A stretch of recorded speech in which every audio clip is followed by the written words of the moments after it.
在兰州的菜市场里，藏着一家开了30年的宝藏酿皮小店。我还有种隐藏吃法分享给大家。到菜市场吃点好吃的，今天分享给你们。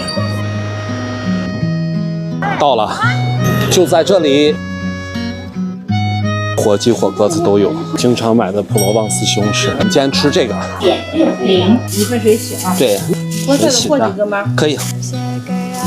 这个也好吃。要个甜胚子，再去买个其他的，旁边的馕也特别好吃。一天能卖多少个馕2090个。葡萄干的，一个是核桃的，这2个最好吃。每次来你们家都排大队在门口，到夏天了卖的更多了。做一上面筋。来他家吃中午人少一点，下午人太多了，都是带走的。属于很近的，这个外地小伙伴基本上吃不到。这菜市场里还有一家好吃的，但是今天没看，下次我来拍。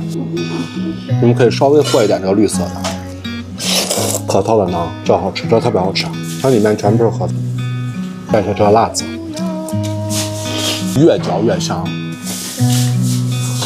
上面全部是核桃仁，江湖外地小伙伴喜欢吃筋道的，吃水洗的，肉一点的口感的，吃高蛋的。剩下的馕掰进去，馕咬到那个核桃超级香。最后一块，这是兰州人自己的小甜品，甜胚子，太爽了！下次吃个大宽。哎，好的，稍等一下啊。菜市场里面好吃真太多了，买完菜你们可以试一试。